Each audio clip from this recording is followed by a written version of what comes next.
साल। मोकामा में बीजेपी प्रदेश प्रवक्ता डॉक्टर राम सागर ने दी बधाई, देशवासियों को दी नए साल की शुभकामनाएं, राज्य की तरक्की उन्नति की मंगल कामना। खूंटी के पाट पहाड़ मेला में पहुंचे केंद्रीय मंत्री अर्जुन मुंडा, ग्रामीणों के साथ सांस्कृतिक कार्यक्रम में का लिया आनंद, मेले में आने पर खुशी का किया इजहार। आरा की जेल में बंद विचाराधीन बंदी की हुई मौत, लंबे समय से बीमार चल रहा था विचाराधीन बंदी, इलाज के लिए सदर अस्पताल में हुई मौत। गुमला के लालपुर गांव में अज्ञात अपराधियों ने 60 साल के बुजुर्ग की हत्या, धारदार हथियार से दिया हत्या को अंजाम, हत्या के कारणों का नहीं हुआ खुलासा। मोकामा में धूमधाम और हर्षोल्लास के साथ मनाया गया नया साल, पिकनिक स्पॉट बंद होने से मंदिरों में भरी भीड़, पूजा अर्चना के लिए मंदिर में पहुंचे लोग।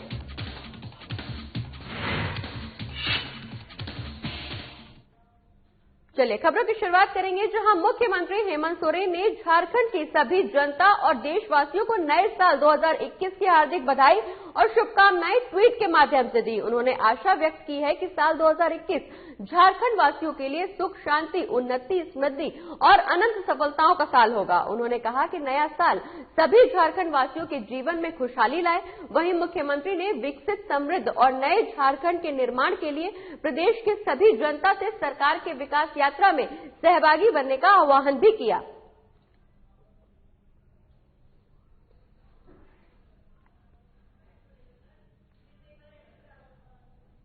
तो आपको बता दें कि मुख्यमंत्री हेमंत सोरेन ने झारखंड की सभी जनता और देशवासियों को नए साल की हार्दिक शुभकामनाएं दी हैं। वहीं ये शुभकामनाएं ट्वीट के माध्यम से मुख्यमंत्री ने दी। इस दौरान उन्होंने आशा व्यक्त करते हुए साल 2021 झारखंड वासियों के लिए सुख, शांति, उन्नति, समृद्धि और अनंत सफलताओं से भरा हुआ साल होगा, ऐसा कहा।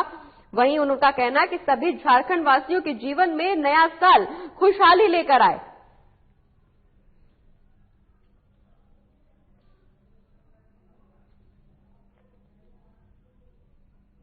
और बिहार बीजेपी ने नए साल पर प्रदेश की जनता को कोटि कोटि बधाई दी है। साथ ही विपक्षी पार्टियों को सियासी नसीहत की घुट्टी भी पिलाई है।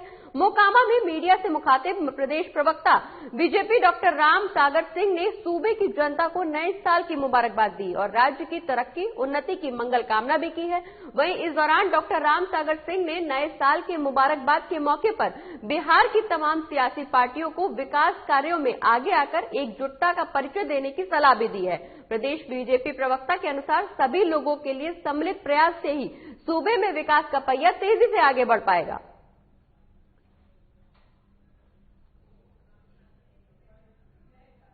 देश और बिहार प्रदेश के वासियों को भारतीय जनता पार्टी की ओर से प्रशासनिक नववर्ष की हार्दिक शुभकामनाएं।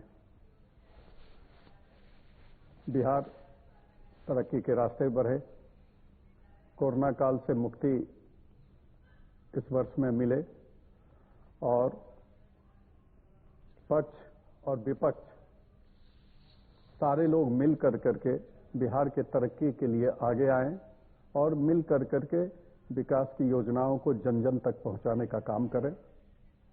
तो वहीं खूंटी जिले के कर्रा प्रखंड के पाट पहाड़ मेले में आज जनजातीय मामलों में केंद्रीय मंत्री अर्जुन मुंडा पहुंचे और ग्रामीणों के साथ सांस्कृतिक कार्यक्रम का आनंद लिया। वहीं पारंपरिक और आधुनिक वाद्य यंत्रों की धुन में नागपुरी गीतों ने मेले की रौनक बढ़ाई। इस मौके पर मेले में शामिल स्थानीय ग्रामीणों को संबोधित करते हुए केंद्रीय मंत्री अर्जुन मुंडा ने कहा कि मुझे देश भर के आदिवासियों के लिए काम करने का मंत्रालय मिला है, यहाँ मेले में आकर उत्साहित हूं। उन्होंने कहा कि मेला खुशी का इजहार करने के लिए हमारे पूर्वजों ने 200-400 साल पहले आरंभ किया था। साल भर कृषि कार्य संपन्न होने के पश्चात हमारे पूर्वज पूजा पाठ के माध्यम से सुख दुख के बीच साल भर ईश्वर को धन्यवाद देने के लिए मेले की परंपरा की शुरुआत की गई और एक देवी देवता के स्थान की पहचान पहाड़ पर्वत पर की गई। वहीं पूजा पाठ और मेले के माध्यम से हम देवता को धन्यवाद देते हैं।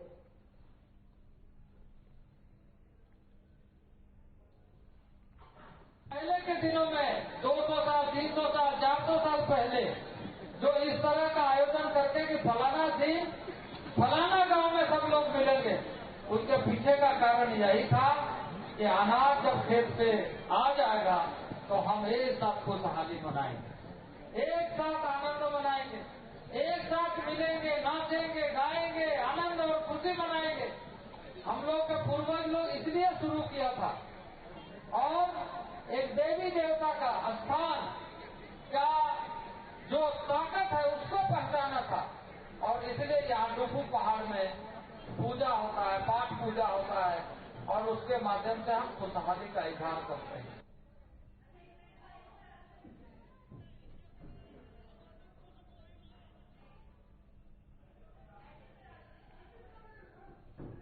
तो आपको बता दें कि खूंटी में पाट पहाड़ मेले का आयोजन हुआ है, जहां पे इस मेले में अर्जुन मुंडा पहुंचे। वहीं ग्रामीणों के साथ अर्जुन मुंडा ने सांस्कृतिक कार्यक्रम का आनंद लिया। वहीं मेले पर आने पर इस दौरान अर्जुन मुंडा ने अपनी खुशी का इजहार किया।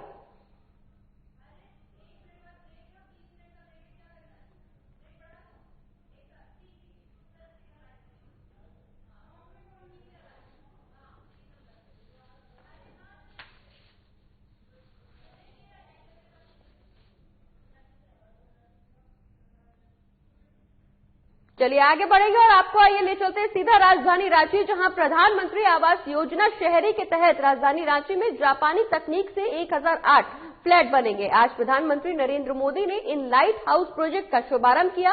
वहीं इस लाइट हाउस शुभारंभ का वर्चुअल माध्यम से मुख्यमंत्री ने किया। वहीं कार्यक्रम में केंद्रीय शहरी विकास मंत्री हरदीप सिंह पुरी भी वर्चुअल तरह से जुड़े।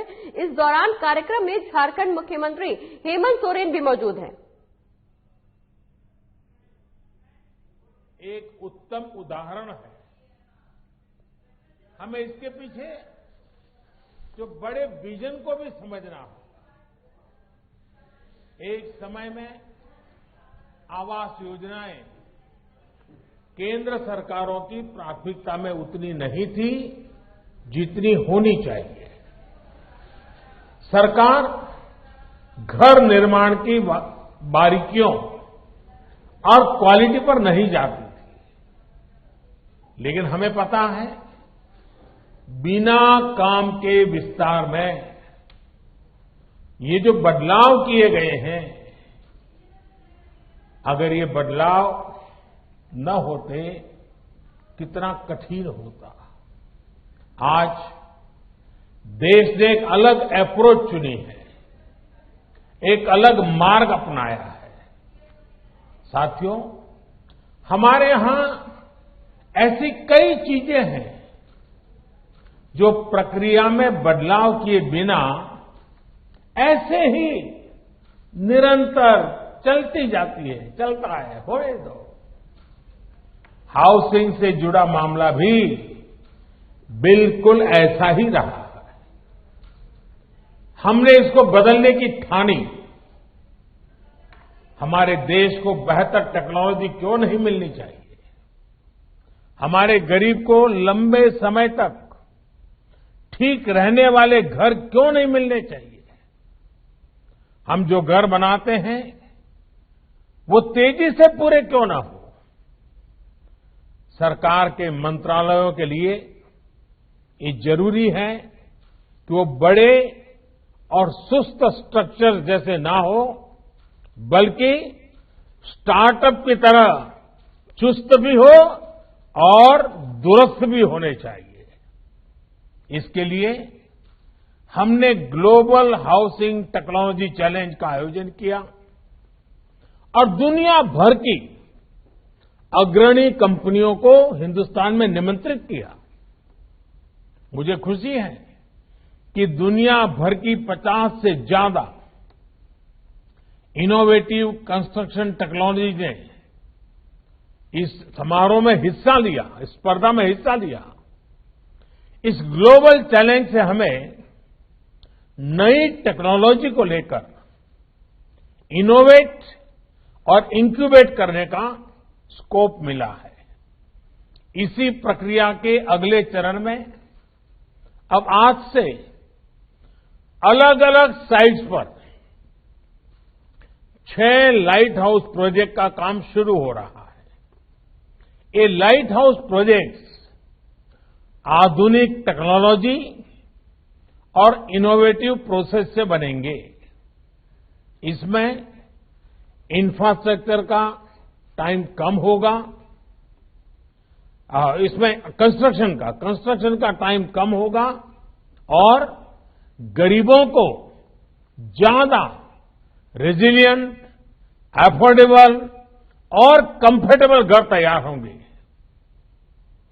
जो एक्सपर्ट्स हैं उन्हें तो इसके बारे में पता है, लेकिन देशवासियों को भी इनके बारे में जानना जरूरी है, क्योंकि आज ये टेक्नोलॉजी एक शहर में इस्तेमाल हो रही है, कल को इन्हीं का विस्तार पूरे देश में किया जा सकता है।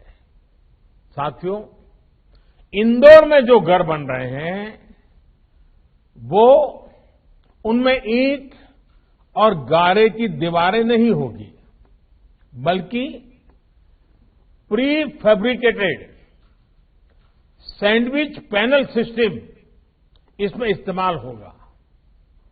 राजकोट में टनल के जरिए मोनोलिथिक कंक्रीट कंस्ट्रक्शन इस टेक्नोलॉजी का उपयोग करेंगे। फ्रांस की इस टेक्नोलॉजी से हमें गति भी मिलेगी और घर आपदाओं को झेलने में ज्यादा सक्षम भी बनेगा। चेन्नई में अमेरिका और फिनलैंड की प्री कास्ट कंक्रीट सिस्टम का उपयोग करेंगे, जिससे घर तेजी से भी बनेगा और सस्ता भी होगा। रांची में जर्मनी के 3D कंस्ट्रक्शन सिस्टम से घर बनाएंगे। इसमें हर कमरा अलग से बनेगा और फिर पूरे स्ट्रक्चर को वैसे ही जोड़ा जाएगा जैसे लेगो ब्लॉक्स के खिलौनों को जोड़ते हैं। अगरतला में न्यूजीलैंड की स्टील फ्रेम से जुड़ी टेक्नोलॉजी से घर बनाए जा रहे हैं। जहां भूकंप का खतरा ज्यादा होता है, वहां ऐसे घर बेहतर होते हैं। लखनऊ में कनाडा की टेक्नोलॉजी यूज कर रहे हैं, जिसमें प्लास्टर और पेंट की जरूरत नहीं पड़ेगी और इसमें पहले से तैयार पूरी दीवारों का उपयोग किया जाएगा। इससे घर और तेजी से बनेंगे। हर लोकेशन पर 12 महीनों में 1000 घर बनाए जाएंगे। एक साल में 1000 घर। इसका मतलब ये हुआ कि प्रतिदिन 2.5 से 3 घर बनाने की एवरेज आएगी। एक महीने में करीब करीब 90-100 मकान बनेंगे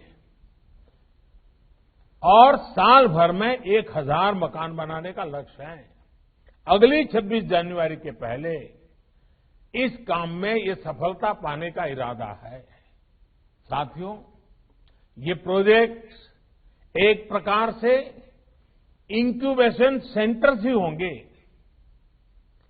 जिससे हमारे प्लानर्स, आर्किटेक्ट्स, इंजीनियर्स और स्टूडेंट्स सीख पाएंगे और नई टेक्नोलॉजी एक्सपेरिमेंट कर पाएंगे। मैं देश भर की इस प्रकार की सभी यूनिवर्सिटी से आग्रह करता हूं, सभी इंजीनियरिंग कॉलेज से आग्रह करता हूं कि इस फील्ड में जुड़े हुए आपके प्रोफेसर्स, आपकी फैकल्टी, आपके स्टूडेंट्स 10-10, 15-15 के ग्रुप बनाएं।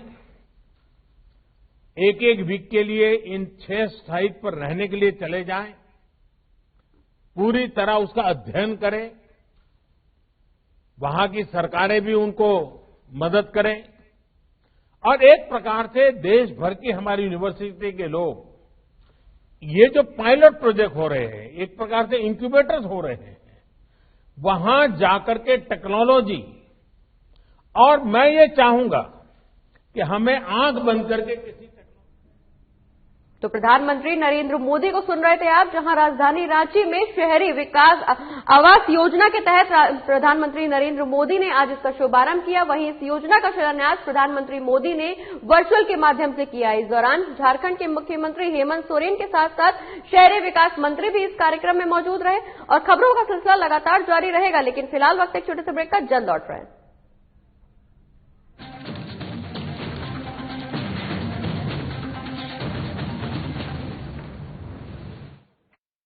मैं हेमंत सोरेन सत्यनिष्ठा से प्रतिज्ञान करता हूं कि मैं विधि द्वारा स्थापित भारत के संविधान के प्रति सच्ची श्रद्धा और निष्ठा रखूंगा।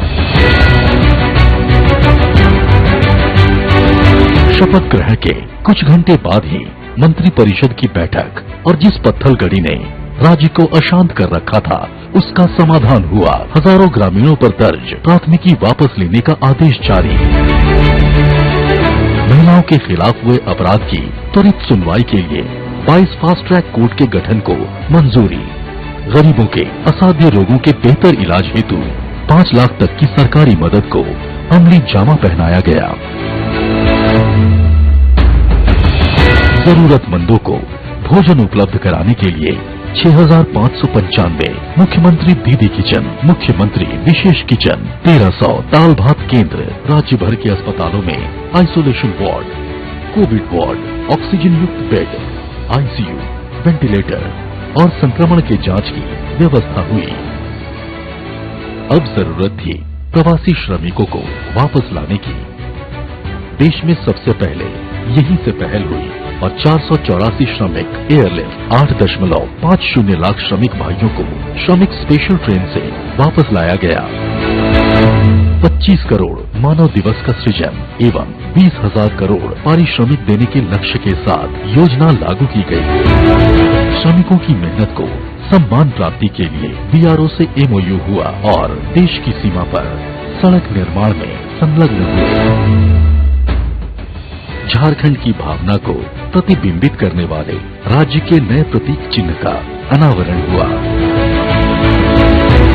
महिला सशक्तिकरण की दिशा में फूलो झानो आशीर्वाद योजना के जरिए शराब हड़िया के निर्माण और बिक्री में शामिल महिलाएं अपने जीवन में बदलाव की प्रेरक कहानियां कर रही हैं। 26,000 सखी मंडल की बहनों को बैंक लिंकेज के माध्यम से 370 करोड़ एवं 111 कुशल नर्स को देश के बड़े अस्पतालों में नियुक्त किया गया। इस कड़ी को और सशक्त करते हुए 22 युवतियों को कपड़ा उद्योग में नौकरी दी गई। खेल के क्षेत्र में विश्व भर में परचम लहराने वाले झारखंड को 20 साल बाद 24 जिला खेल पदाधिकारी मिले, उनकी नियुक्ति सुनिश्चित हुई। इस तरह झारखंड अपने सीमित संसाधनों के साथ विकास के सभी सोपान तय कर रहा है ताकि राज्य की समृद्धि एवं समावेशी विकास की परिकल्पना को साकार किया जा सके।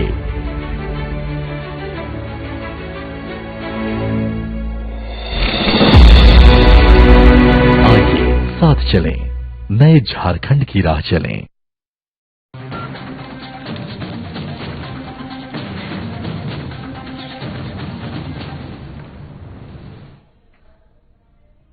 और ब्रेक के बाद एक बार फिर से स्वागत है आपका। तो प्रधानमंत्री आवास योजना शहरी के तहत आज प्रधानमंत्री नरेंद्र मोदी ने इस कार्यक्रम का शुभारंभ किया है। बता दें कि राजधानी रांची में जापानी तकनीक से 1008 फ्लैट बनेंगे, जिसका शुभारंभ आज प्रधानमंत्री नरेंद्र मोदी ने कर दिया। वहीं इस कार्यक्रम में झारखंड के मुख्यमंत्री वर्चुअल माध्यम से जुड़े हैं।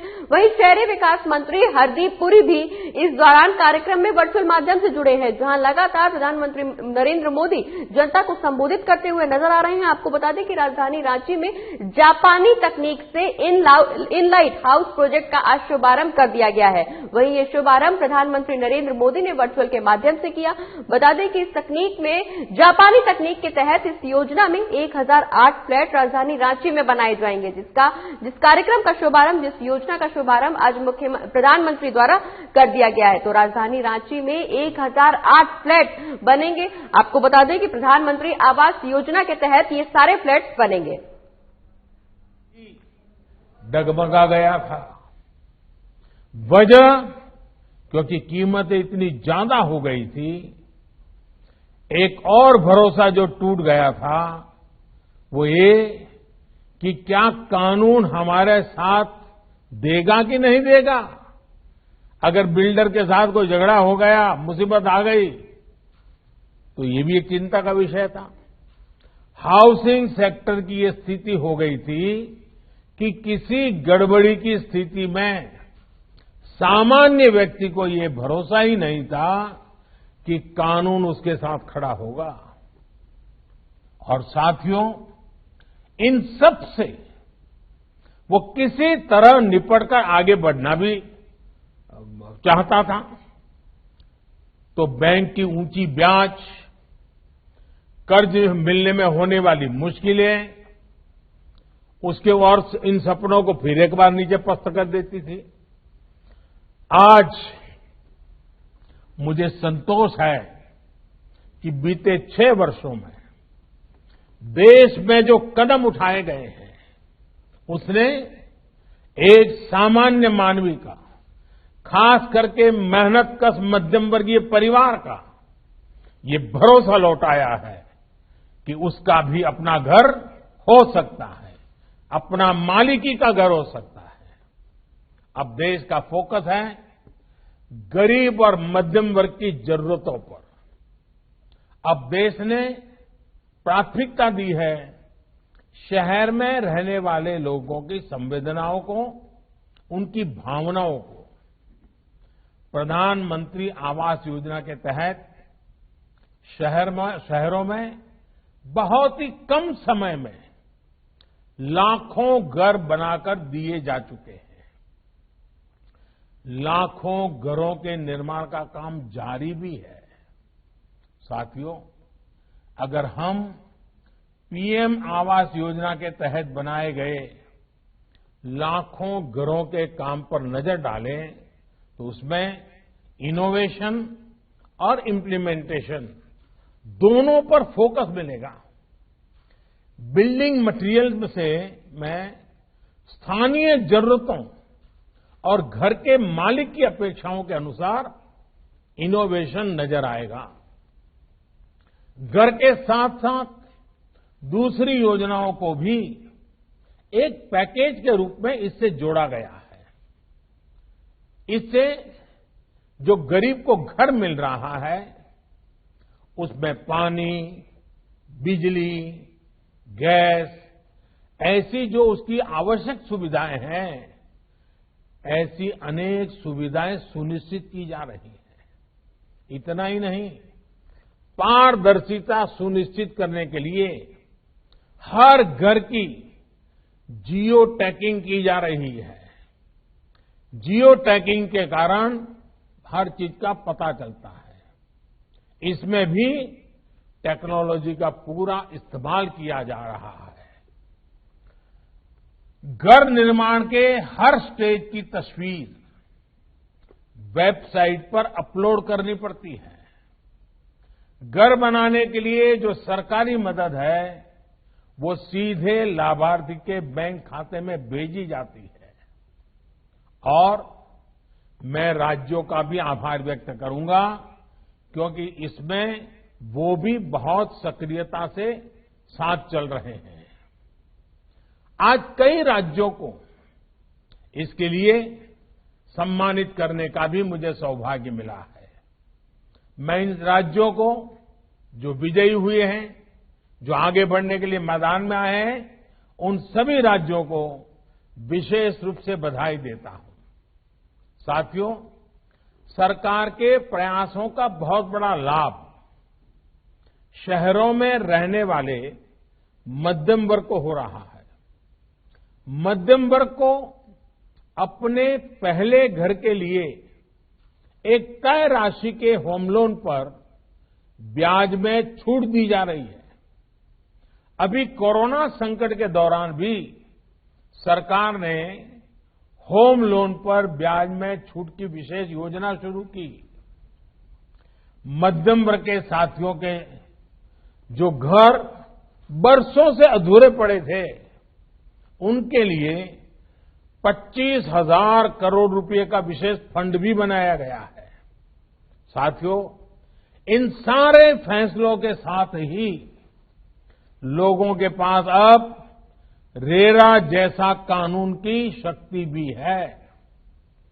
रेरा ने लोगों में ये भरोसा लौटाया है कि जिस प्रोजेक्ट में वो पैसा लगा रहे हैं वो पूरा होगा, उनका घर अब फंसेगा नहीं। आज देश में लगभग 60,000 रियल एस्टेट प्रोजेक्ट्स रेरा के तहत रजिस्टर्ड है। इस कानून के तहत हजारों शिकायतों का निपटारा किया जा चुका है, यानी हजारों परिवारों को उनका घर मिलने में मदद मिली है। साथियों, हाउसिंग फॉर ऑल यानी सबके लिए घर, इस लक्ष्य की प्राप्ति के लिए जो चौतरफा काम किया जा रहा है वो करोड़ों गरीबों और मध्यम वर्ग परिवारों के जीवन में बड़े परिवर्तन ला रहा है। ये घर गरीबों के आत्मविश्वास को बढ़ा रहे हैं।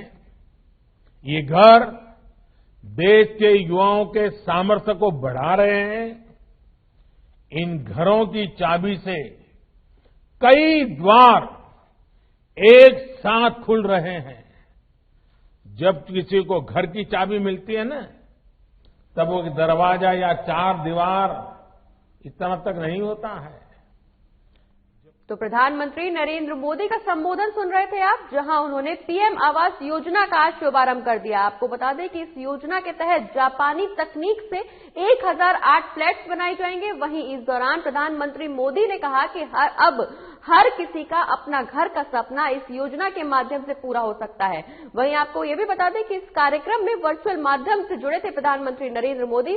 वहीं इस दौरान शहरी विकास मंत्री और झारखंड के मुख्यमंत्री हेमंत सोरेन भी इस कार्यक्रम में शामिल रहे। और फिलहाल के लिए इस बुलेटिन में इतना ही। आप देखते रहिए साधना प्लस बिहार झारखंड। नमस्कार।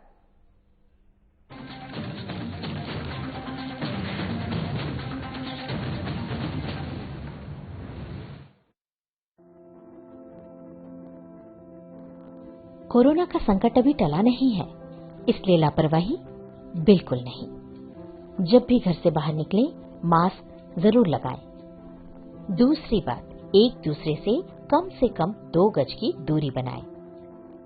और तीसरा, अपने हाथों को साबुन से अच्छी तरह बार बार धोएं। यदि हम इन सभी मुख्य बातों पर अमल कर लें तो कोरोना वायरस के संक्रमण से बच सकते हैं और हमारा राज्य कोरोना मुक्त हो सकता है। मेरे प्यारे झारखंड वासियों, कोरोना का जंग अभी जारी है।